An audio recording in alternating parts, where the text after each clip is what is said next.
しいじめに遭ってた。だけどもチクリはしなかった。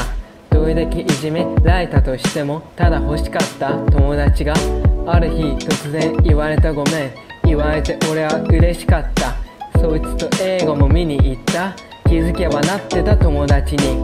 時間が流れて中学卒業。好きな人にも思いを言えず自分の弱さにした失望だから次に期待した。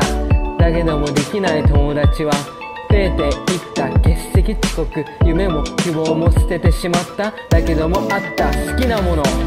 音がつなげた一つの円。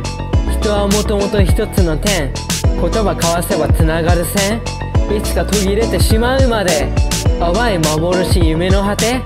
向かう道には思い風。だけど今では生きる糧。いつか静かに眠るまで。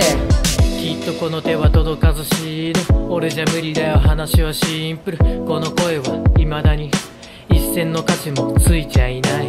だけどバカだろしてる期待。まるで妄想光る未来。広がる現実曇る視界。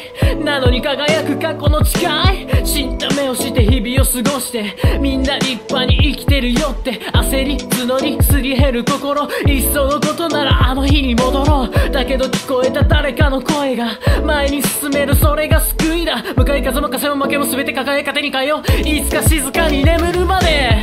音がつなげた一つの円。人はもともと一つの点。言葉交わせばつながる線。いつか途切れてしまうまで。淡い幻夢の果て。向かう道には思い風。だけど今では生きる糧。